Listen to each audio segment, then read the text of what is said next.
Не можачи сме, не можем ние. Сега пък ще излезете. В момента кмета на София стана и си излезе. В момента горе имаме един човек, който е не заместник, не кмет, господин Матев или Матов, по строителството, който очевидно, по наша информация от седмици, работи в кабинета на заместник кмета по строителството. Бог знае каква роля има за съставянето на бюджета, но ние не искаме да слушаме граждани на Кейн или граждани на Матов, а длъжностни лица от екипа на кмета. Уважаема госпожо Милова, това е фарс. Това не е публично обсъждане. Няма да ни принуждавате в 2024 година да се връщаме в 1984 година по Орвел. Здравейте отново. На фона на целия цирк в столичния общински съвет, незаслужено на заден план останаха опитите на Васил Терзиев да изгради екип от професионалисти, които да заемат позициите на заместник-кметове на столична община. В това видео ще разгледаме назначенията, които трябва да докажат, че той е съвършеният мениджър, който може да селектира и управлява талантливите управленци, които ще издигнат любимата ни столица до невиждани висини. Редно е да споменем, че по време на цялата кампания Терзиев разказваше как има готов екип, който директно ще влезе в столична община и ще започне да работи на пълни обороти. Очевидна лъжа. Няколко месеца след изборите, даже нямаме официално назначен кмет по обществено строителство, както и заместник кмет по транспорта. На фона на заявките, претенциите и самочувствието на Васил Терзиев, наистина имахме очаквания за Dream Team от доказани експерти. Вместо това получихме няколко професионалиста, които се броят на пръстовите възглавнички на кучешка лапа и колекция от странни опортюнисти, които поставят под съмнение неговия нюх за талант. От изборите насам, Терзиев назначи и номинира поетапно следните заместник-кметове.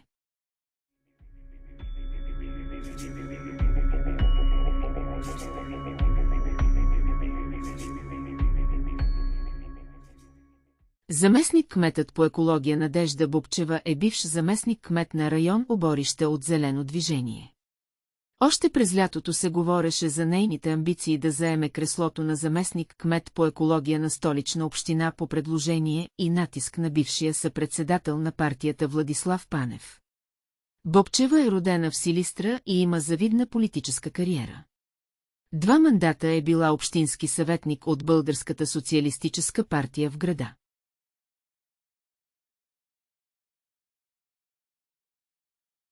Тя е и бивш член на Националния съвет на социалистите по времето на Сергей Станишев.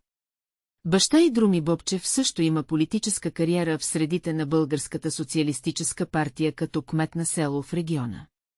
Около името й се завъртяха скандали, свързани с проекти по норвежкия финансов механизъм. Това обаче не й попречи да форсира кандидатурата си за заместник-кмет и да се настани в кабинет на Московска 33. Заместник-кметът по социални дейности Надежда Бачева, ако не другото поне, има най-много административен опит от целия Dream Team. Ако съдим по професионалната й биография, особено през последните години, тя изглежда, че може да се моделира като глина според желанията на моделиращия. Бачева е учредител на Да, България. Била е заместник-кмет на район Слатина, както и съветник на министъра на електронното управление от партията и за кратък период. Тя е работила в Да, България, била е и част от инициативата Ти броиш. Била е и кандидат за народен представител. Ето това е картинка от северозапада. Опашка от камиони и каруца, която се придвижва по международния път. Намираме се на международен път Е79. Според кратката й биография в сайта на Столична община, тя е работила като маркетинг менеджер, вероятно преди партийните си ангажименти. Явно ключово за назначението и е придобитото висше образование психология в Софийския университет.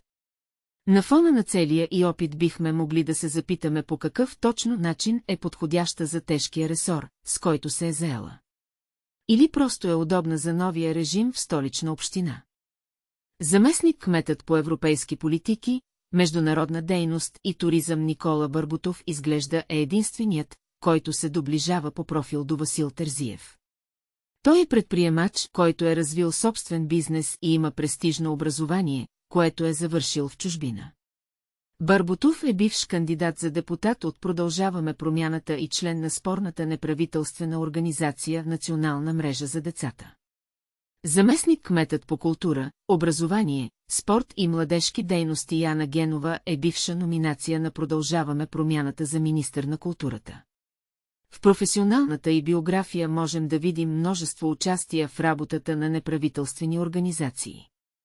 През 2022 година е част от управителния съвет на Националния фонд за култура, когато гласува отпускане на държавно финансиране за своята фондация, следваща страница.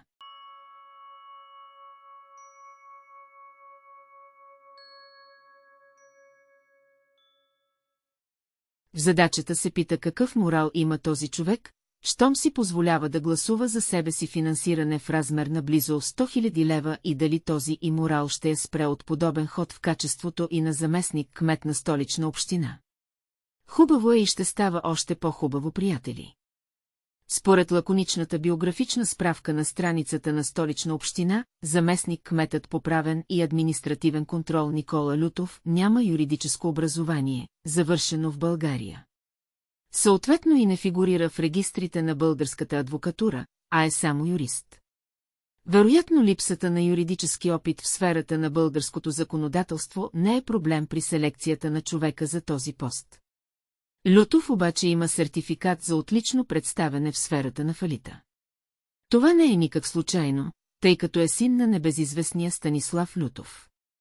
Новият заместник-кмет няма пряка родствена връзка, но за сметка на това баща му Лютов старши е племенник на бившия главен прокурор по времето на социализма Костадин Николов Лютов, който заема длъжността между 1981 и 1987 година. Вижте какво пише в спомените си за Костадин Лютов, професор Велко Вълканов.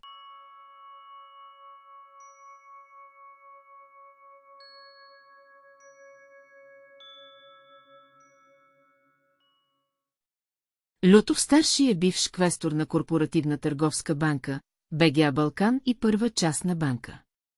В медиите може да се намери достатъчно информация за кариерата на този положителен герой. Само вижте това лице.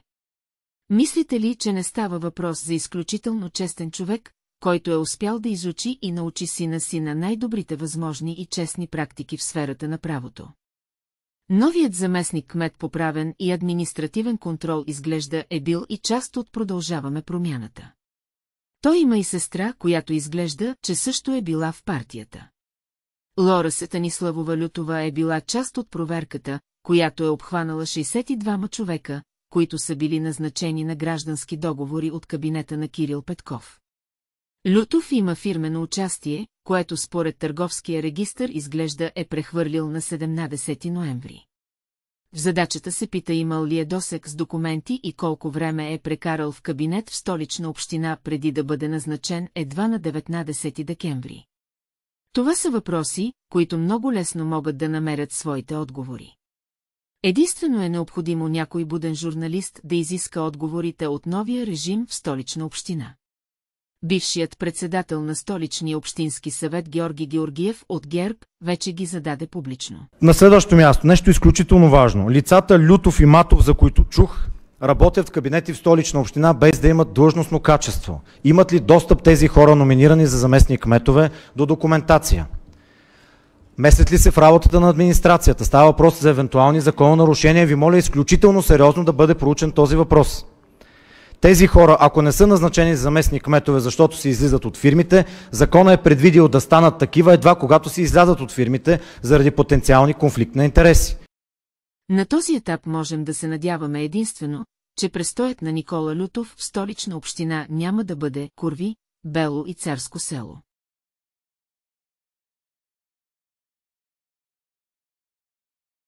Заместник-кметът по финанси и здравеопазване Иван Василев се оказа, че не е оригиналната кандидатура на Терзиев за поста. Кирил Петков се опита да наложи бившата аудиторка на своите фирми Гергана Москова. Тя очевидно му е свършила добра работа, защото в последствие работи и в Българската банка за развитие. За разлика от нея Иван Василев прави впечатление на млад технократ с достатъчно богат опит в частния и държавен сектор. Като част от Беско Василев организира и участва активно в срещи с кандидатите за кметове на предходните избори за местна власт през 2019 година. Бил е и част от администрацията на президента Росен Плевнелиев. С оглед на скандала при представянето на бюджет 2024 на Столична община, е редно да споменем, че не направи никак добро впечатление отсъствието му. Де заместник кмета по финанси, първия намата на 6-я ден се изнесе секциите и си тръгна, втория заместник кмет днес го няма на представяне на бюджета. Никога не е било такова нещо. Като заместник кмет по финанси, неговото присъствие беше абсолютно задължително и искрено се надяваме, че е имал добра причина да отсъства. Заместник кметът по дигитализация, иновации и икономическо развитие Иван Гойчев е не особено популярно име за голяма част от обществото, но за сметка на това достатъчно добре познат професионалист в IT-сферата. Гойчев е основател и на дарителска платформа. Искрено се надяваме да се справи с един от най-тежките сектори в Столична община. Все още неназначеният и вече тотално дискредитиран кандидат за заместник кмет по обществено строителство Иван Матов, на хартия изглежда като чудесен кандидат за какъвто и да е пост, свързан с инфраструктура. След като завършва немската гимназия в София, се ориентира към чужбина, където завършва висшето си образование. Целият му професионален опит отново е в чуждестранни компании. Притеснителното при него е тоталната липса на опит, непознаване на столичната администрация и начинът, по който се случват процесите. Политическата му кариера стартира в политическа партия «Да, България». Той е сред учредителите на партията през 2017 година. Това не е никак случайно на фона на факта, че негов братовчет е покойният Кристиян Петров Таков, който се води нещо като икона за всички членове на партията. Иван Матов е бил кандидат за депутат през 2021 година от Демократична България. Благодарение на този факт реално може да се намери и малко повече информация за него в медиите. Той има и участие пред Дневник, в което можем да чуем, че е братовчет на Таков, който е нарушил семейното правило никой да не се занимава с политика. Иван Матов, вие защо искате и с политика да се занимавате? Желание постепенно се развива, то не се случва просто така. Даже в нашото семейство си имаме правило, намираш си професия, занаят, каквото и да правиш, живееш и живота, но не се занимаваш с политика. И всъщност, в крайна сметка, братовчет ми беше този, който също част от семейството влезе в политиката и така ме привлече и мене. Иначе моето специално... Кой братовчет ви, защото сега зрителите ще се зачудят за кого говорим? Да, Кристиян Таков. Можем да чуем и още доста празни приказки и липса на конкретика за безкрайните реформи, които трябва да се осъществят в България, но не считаме за необходимо да ви отегчаваме. Между учредяването на партията и участието в изборите Иван Матов изглежда не е особено активен в партийните дела. Няколко месеца след изборите той става част от вътрешнопартийната опозиция на «Да, България». Той става член на така наречения клуб 9 декември, който беше учреден през 2022 година, като впоследствие го напуска. Матов има и 5% фирмено участие в дружество, в което е партньор с брат си. Според търговския регистър изглежда, че все още не го е прехвърлил, въпреки че този тип фирмени участия не са в пълен синхрон с закона. Искрено се надяваме, че начинът, по който се подписва Иван Матов, не е и начинът, по който той се занимава с инфраструктурни проекти. В някое следващо видео бихме могли да се спрем и на допълнителните назначения и хора около Васил Терзиев. До тогава и като за финал, бихме искали да попитаме единствено каква функция изпълнява в Столична община небезизвестната Адриана Попова, която беше съветник на Калина Константинова и заместник-министър на електронното управление в кабинета на Кирил Петков. Видно от снимки, споделени от профила на кмета на Столична община, че подпомага дейността му, но по какъв начин?